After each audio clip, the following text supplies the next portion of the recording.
저를 따라서 하시죠. 성경으로 길을 찾고 기도로 힘을 얻는다. 오늘도 하나님께서 말씀 가운데 힘을 주시고 지혜를 주시고 또 기도하는 가운데 능력을 주시기를 주님의 이름으로 축복합니다. 지난 주일은 어린이 주일로 드렸습니다.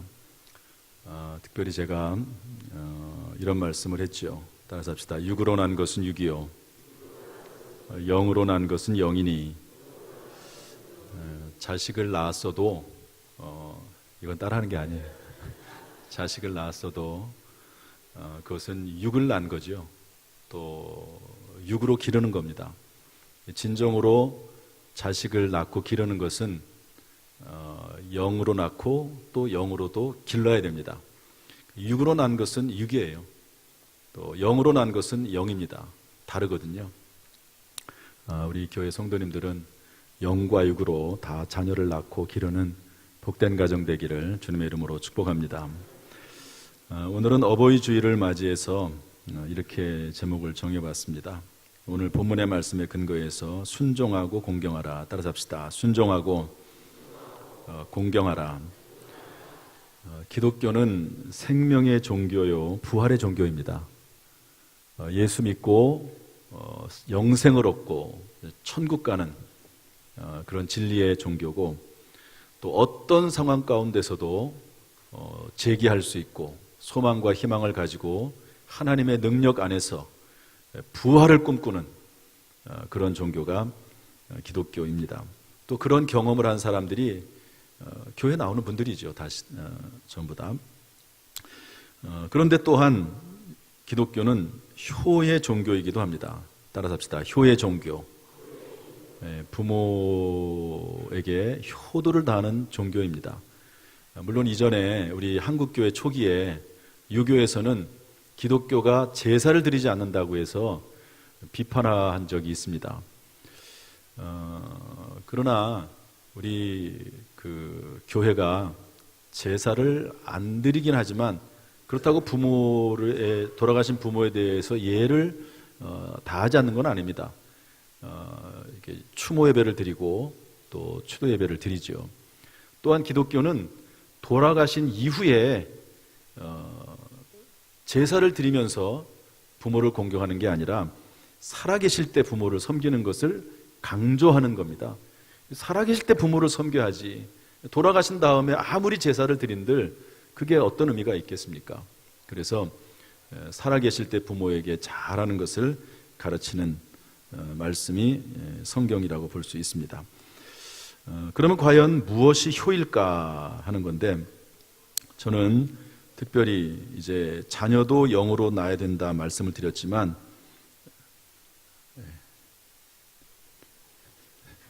누가 저보다 더 급하신 분이 있는 것 같아요.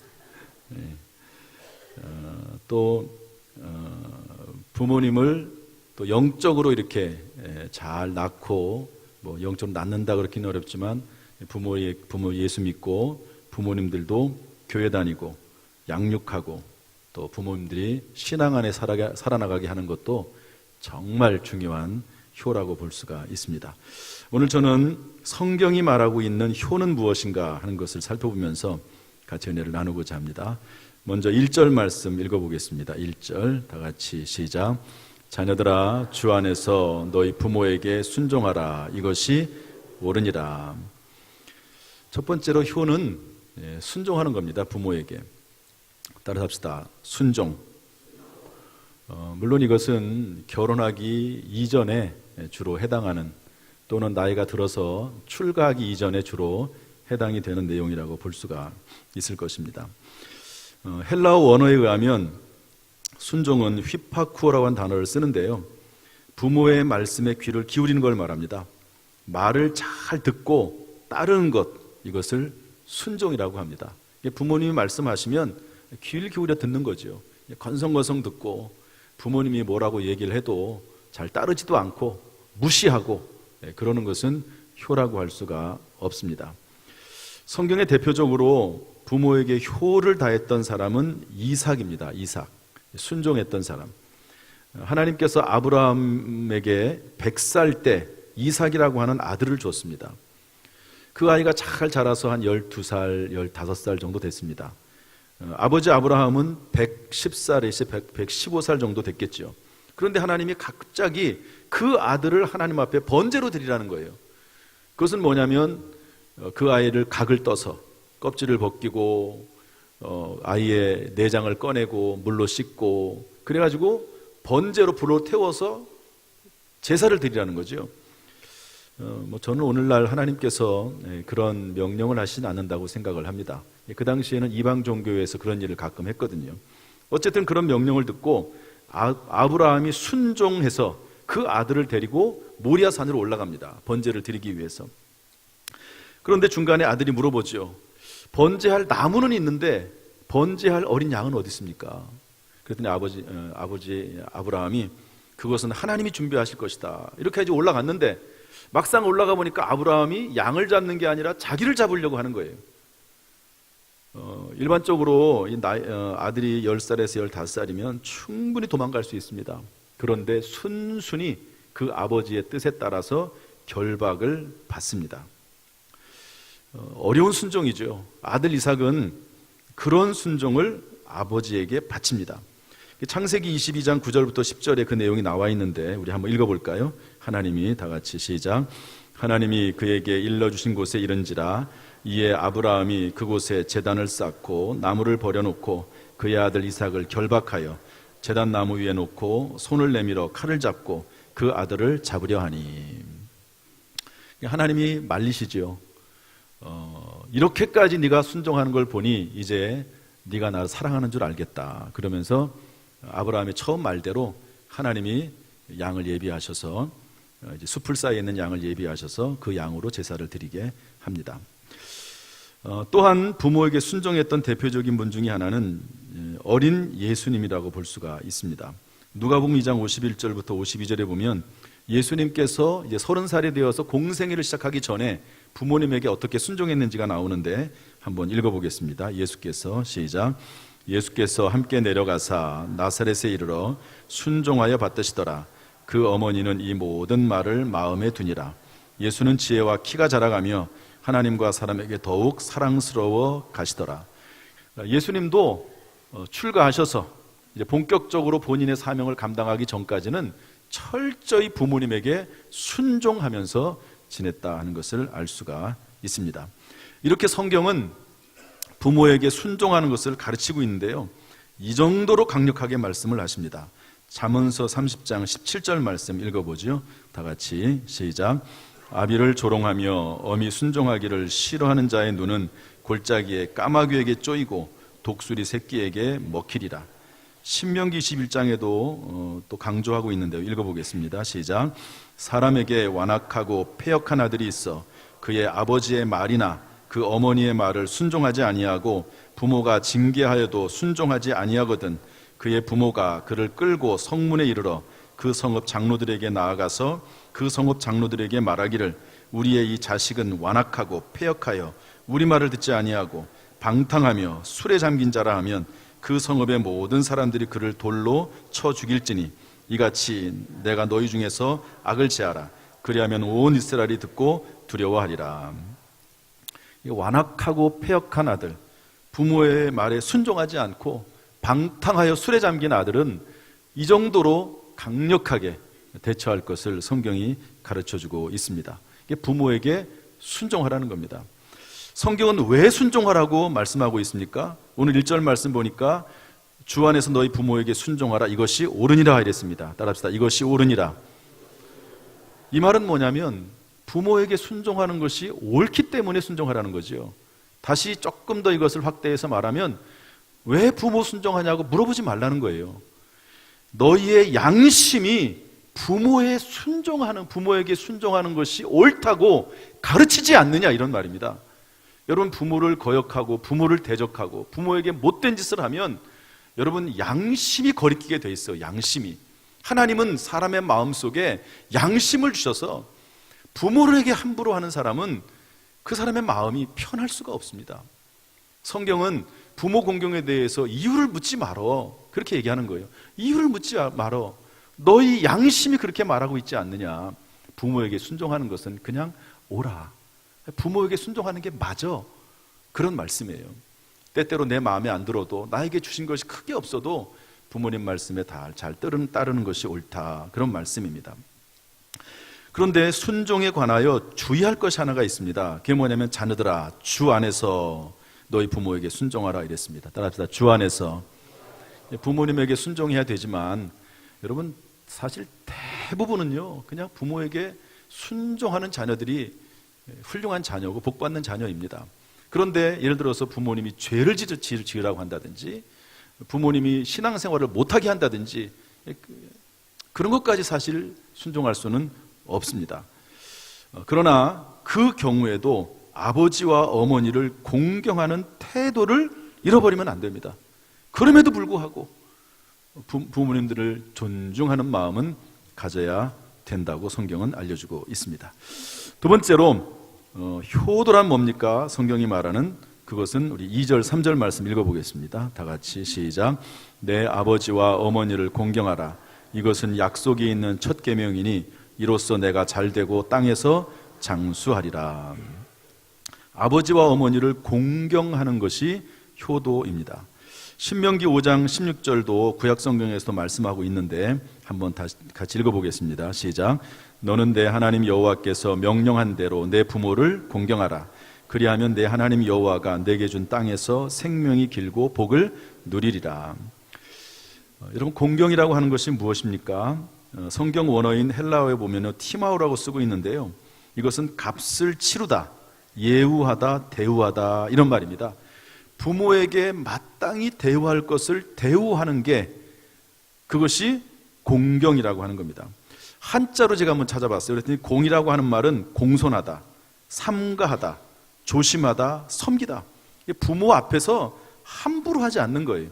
부모 앞에서 공손한 겁니다. 조심하는 거예요. 이게 공입니다. 경이라고 하는 건 뭐냐면 부모 앞에 정중하게 행하고 예의가 바르게 행동하는 것을 말합니다. 반대말로 하면 무례하게 행동하는 것을 하지 말라는 거죠. 부모를 공경하는 것은 부모에 대해서 함부로 하면 안 된다는 겁니다. 부모 앞에 고개를 숙이고 부모 앞에 큰 소리 하지 말고 부모 앞에 폭언하지 말고 부모가 못 배웠다고 무시하지 말고 부모에게 부모로서 마땅히 예우를 다하는 것, 이것이 부모를 공경하는 것이라고 성경은 가르치고 있습니다. 미국의 부흥사인 무디 목사님은 이렇게 말씀했습니다. 부모 공경은 그것 자체가 축복이다. 수천 년 동안 내려온 유대인의 지혜서인 탈무드는 이렇게 말합니다. 하나님은 부모를 공경한 그 가정에 거하신다. 부모를 공경하는 가정, 그 가정을 하나님이 지켜보시고 그 가정에 하나님이 함께 하신다는 것이죠. 오늘 성경 말씀에 공경하라고 하는 이유가 있습니다. 공경하라고 하는 이유, 우리 다시 한번 읽어보겠습니다. 2절 3절 말씀 다시 읽어보죠. 시작. 내 아버지와 어머니를 공경하라. 이것은 약속이 있는 첫 계명이니 이로써 내가 잘되고 땅에서 장수하리라. 부모를 공경하라고 하면서 하나님은 약속과 축복을 달아놨습니다. 부모를 공경하면 네가 잘되고 땅에서 장수할 것이다. 하나님의 이름에 명예를 걸고 말하는데 부모를 공경하면, 부모를 잘 대접하면 내가 너에게 상을 주겠다 말씀하고 있습니다. 저는 이것을 이렇게 해석합니다. 부모 공경이 얼마나 힘들고 심지어 부모 공경을 얼마나 안 하는지 하나님께서 이렇게라도 부모 공경하기를 원하신다는 거죠. 자녀들에게 하는 것과 한번 비교를 해봅시다. 자녀들에게는 내 모든 것을 다 투자합니다. 그때도 자녀들은 입히려고 합니다. 그런데 부모님에게는 얼마나 하고 있는가? 하나님 그걸 보시고 하나님께서는 부모를 공경하는 것을 특히 강조하시면서 부모를 섬길 것을 말씀하고 있습니다. 아까 제가 부모 공경의 대표적인 예로 이삭을 들었는데요. 이삭이 어떻게 복을 받았는지 한번 살펴보겠습니다. 창세기 26장 12절 13절입니다. 다 같이 읽어보죠. 시작. 이삭이 그 땅에서 농사하여 그 해에 100배나 얻었고 여호와께서 복을 주심으로 그 사람이 창대하고 왕성하여 마침내 거부가 되어. 또 이런 말씀도 있습니다. 이삭은 여기저기 다니면서 목축업을 했거든요. 거기는 이제 중동 지역, 사막 지역이니까 우물을 파야 됩니다. 오아시스가 나와야 되는데 그거를 파면 지역 사람들이 뺏어가고 파면 지역 사람들이 뺏어가고, 그런데 이삭은요 다 양보해요. 그냥 다 줘버리고 말아요. 그럼에도 불구하고 계속해서 우물이 터지고 큰 우물을 만들어서 결국에는 평안하게 됐다. 그런 말씀도 나옵니다. 하나님 주시는 복이죠. 창세기 26장 22절 말씀 읽어보겠습니다. 시작. 이삭이 거기서 옮겨 다른 우물을 봤더니 그들이 다투지 아니하였으므로 그 이름을 르호봇이라 하여 이르되 이제는 여호와께서 우리를 위하여 넓게 하셨으니 이 땅에서 우리가 번성하리로다 하였더라. 여러분, 부모를 잘 대접을 해드리면 하나님이 복을 주십니다. 창세기에 보면 노아라고 하는 사람이 나옵니다. 노아는 당대의 모든 사람들이 다 악했지만 노아만큼은 하나님 앞에 의롭다함을 인정을 받아서 노아 홍수 때에 구출받은 그런 분입니다. 가족 8명이 함께 구출을 받았지요. 그런데 노아에게는 술버릇이 하나가 있어요. 그 당시에는 포도주 나무를 심어서 포도주를 먹었는데 술을 취하면 옷을 다 벗는 거예요. 옷을. 노아 할아버지가 옷을 다 벗고 그냥 옷 벗고 다니고 막 그런 것 같아요.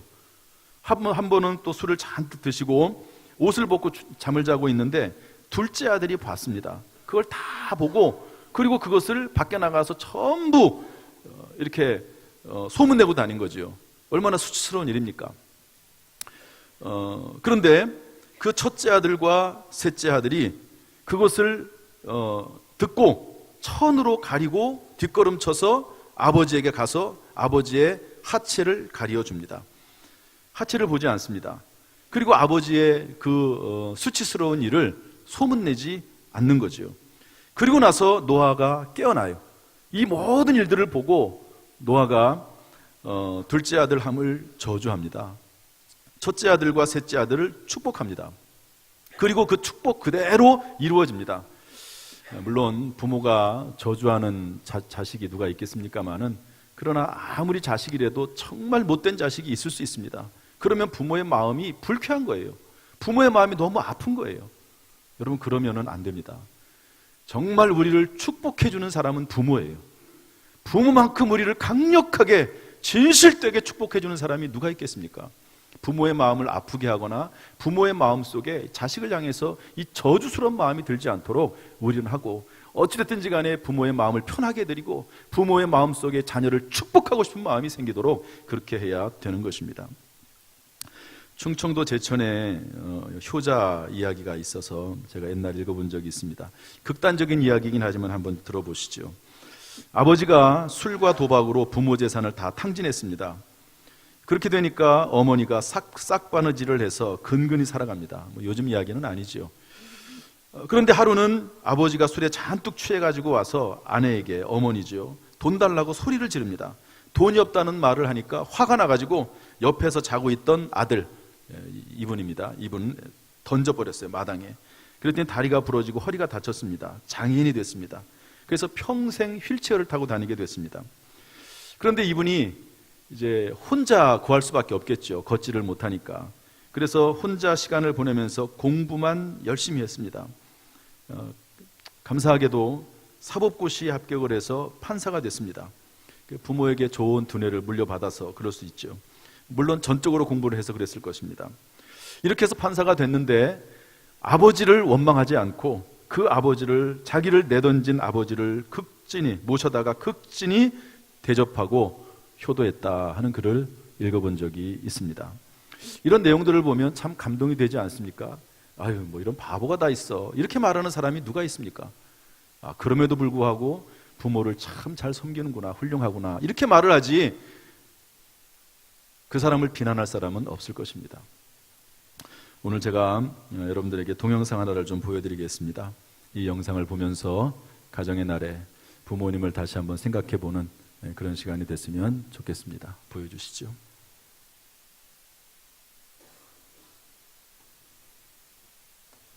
충성이 아빠, 진영이 아빠. 항상 미안해요, 걔한테는.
김용봉. 나 신왕철 아빠 신현기. 이영근입니다. 큰아들이. 저 영우 아버지 되는 사람입니다. 조유섭 아빠. 진영이 아동복. 생각나지요. 그 아들, 딸 만났다가 아들 가졌는데. 네 엄마 아빠 동생한테 신경 써주고 고맙고. 부모로서 이렇게 뭔가를 충분하게 해줘야 되는데 그런 것도 못 해주고 그래서 참 마음이 아픕니다. 아들이라는 것은 어느 누가 바꿀 수도 없는 것이고. 크게 뭐 도와주지도 못했고 했는데 그들이 알아서 잘 커가지고. 계속 부족한 게 부모 마음 아닐까요? 죽는 순간까지. 그런, 제가 그런 마음으로 살고 있어요. 계속 부족한 거예요. 너무 엄하게 했던 게 그게 좀, 미안해.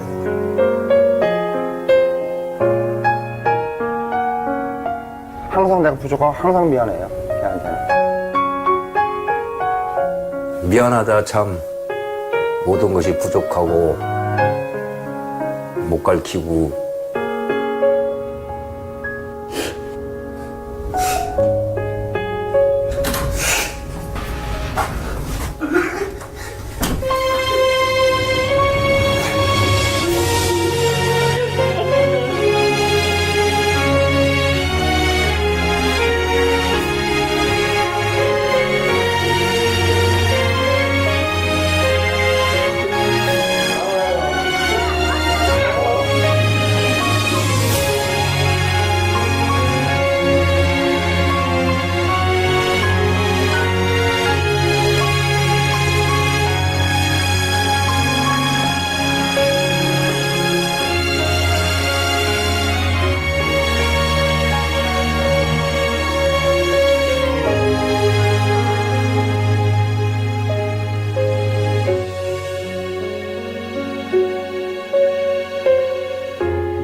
어떤 부모도 완전할 수는 없습니다.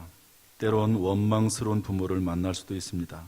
그러나 부모님을 통해 내가 이 땅에 존재하고 내가 자녀를 사랑하듯 부모 역시 나를 사랑하셨다는 것을 깨닫고 감사하는 마음으로 아버지와 어머니를 공경하는 그런 우리의 삶이 될 수 있기를 주님의 이름으로 축복합니다.